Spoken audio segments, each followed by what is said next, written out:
भक्तों हरे कृष्णा। भक्तों आज हम सब श्रीमद् भगवद गीता यथारूप अध्याय 12 भक्ति योग भक्तों श्लोक नंबर 12 पढ़ेंगे। भक्तों उससे पहले भक्तों हम सब भगवान की मंगलाचरण स्तुति करेंगे। ओम अज्ञानतिमिरन्धस्य ज्ञानाञ्जनशलाकया चक्षुर्मिलितं येन तस्मै श्रीगुरुवे नमः।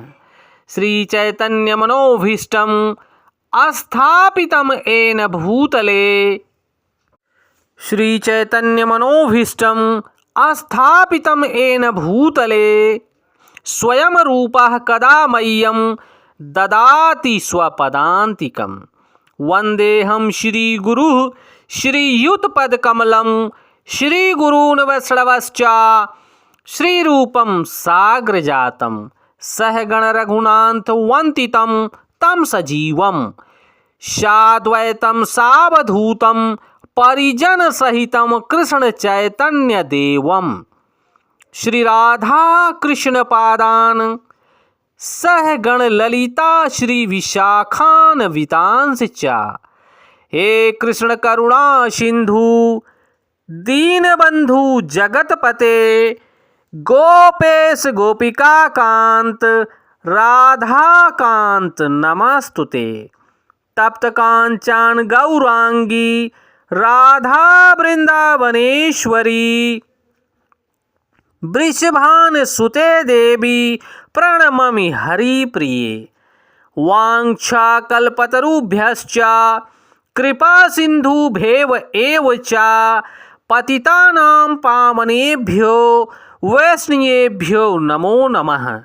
जय श्री कृष्ण चैतन्य प्रभु नित्यानंद श्री अद्वैत गदाधर श्री वशादि गौर भक्त वृंद। नमः ओम विष्णुपादाय कृष्ण पृष्ठाय भूतले श्रीमते भक्ति वेदांत स्वामिन इति नामिने।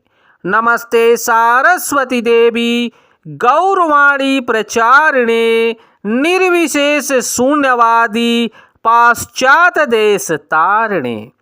नमो महावंदाय कृष्ण प्रेम प्रदायते कृष्ण कृष्णाय चैतन्य नामने गौरताविषे नमः। नमो ब्रह्मांडाय दावाय गौ ब्राह्मणाय हिताय च जगदधिताय कृष्णाय गोविंदाय नमो नमः। हरे कृष्णा कृष्ण कृष्णा हरे हरे हरे रामा राम राम हरे हरे। हरे कृष्णा कृष्ण कृष्ण हरे हरे हरे राम राम राम हरे हरे।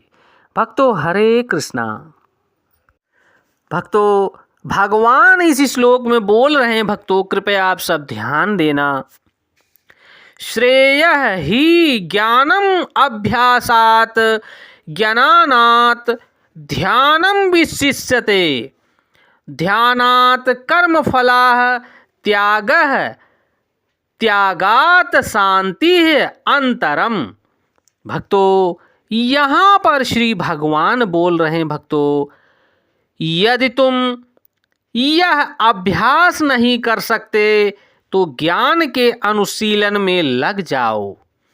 लेकिन ज्ञान से श्रेष्ठ ध्यान है और ध्यान से भी श्रेष्ठ है कर्म फलों का परित्याग। क्योंकि ऐसे त्याग से मनुष्य को मन की शांति प्राप्त हो सकती है। भक्तों यहाँ पर जगत गुरु स्वामी श्रील प्रभुपाद भक्तों तात्पर्य दे रहे हैं। भक्तों कृपया आप सब ध्यान देना। भक्तों जैसा कि पिछले श्लोक में बताया गया है भक्ति के 2 प्रकार हैं, विधि विधानों से पूर्ण तथा भगवत प्रेम की आसक्ति से पूर्ण। किंतु जो लोग कृष्ण भावना अमृत के नियमों का पालन नहीं कर सकते उनके लिए ज्ञान का अनुशीलन करना श्रेष्ठ है। क्योंकि ज्ञान से मनुष्य अपनी वास्तविक स्थिति को समझने में समर्थ हो सकता है। यही ज्ञान क्रमशः ध्यान तक पहुंचाने वाला है और ध्यान से क्रमशः परमेश्वर को समझा जा सकता है।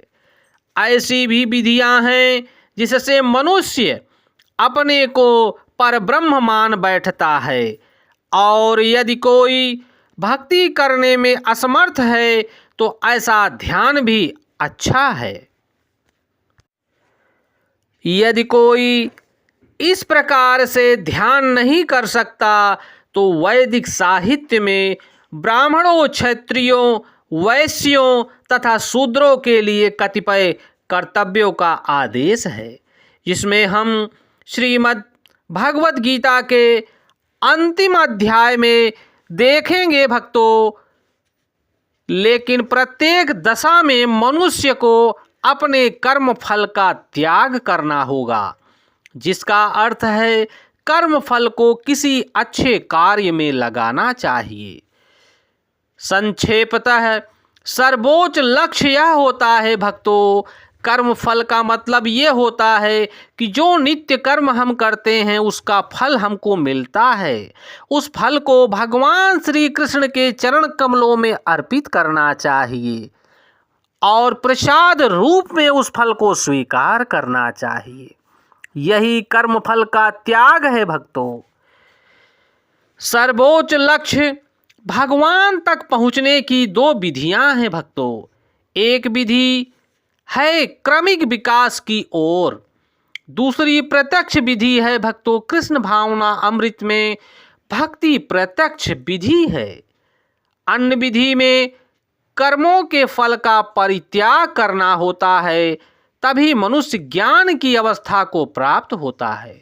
उसके बाद ध्यान की अवस्था, तब फिर परमात्मा का बोध की अवस्था और अंत में भगवान की अवस्था आ जाती है। मनुष्य चाहे तो एक एक पग करके आगे बढ़ने की विधि अपना सकता है या प्रत्यक्ष विधि ग्रहण कर सकता है, लेकिन प्रत्यक्ष विधि हर एक के लिए संभव नहीं है भक्तों। अतः प्रत्यक्ष विधि भी अच्छी होनी चाहिए, लेकिन यहाँ यह समझ लेना होगा कि श्री अर्जुन के लिए प्रत्यक्ष विधि नहीं सुझाई गई, क्योंकि वह पहले ही परमेश्वर के प्रति प्रेम भक्ति की अवस्था को प्राप्त हो चुका था। यह तो उन लोगों के लिए है जो इस अवस्था को प्राप्त नहीं हुए हैं। उनके लिए तो त्याग, ज्ञान, ध्यान तथा परमात्मा एवं ब्रह्म की अनुभूति की क्रमिक विधि ही पालनीय है। ऐसे मनुष्य को क्रमक विधि का पालन करना चाहिए। लेकिन जहाँ तक श्रीमद् भगवद गीता का संबंध है भक्तों, उसमें तो प्रत्यक्ष विधि पर ही बल दिया गया है। प्रत्येक व्यक्ति को प्रत्यक्ष विधि ग्रहण करने तथा भगवान श्री कृष्ण की शरण में जाने की सलाह दी जाती है। तभी तो भगवान को वह बद्ध मनुष्य जीव समझ सकता है और जान सकता है। भगवान को प्रत्यक्ष दर्शन करने मात्र से ही उसको अपने अंदर जिज्ञासा होती है कि भगवान कौन है और मैं कौन हूँ। भक्तों, जिस दिन वह इस बात को समझ जाता है तो भगवान के चरण कमलों में अपने आप को समर्पित कर देता है। यही प्रत्यक्ष विधि है भक्तों। और हमारे पूर्ववर्ती आचार्यों के माध्यम से सलाह दिया जाता है भक्तों कि कृष्ण भावना अमृत का प्रचार और भगवान के नाम का संकीर्तन प्रत्येक मनुष्य के कानों तक पहुंचना चाहिए भक्तों, ताकि वह भगवान के नाम का स्मरण करते हुए भगवान के कीर्तन का श्रवण कर सके।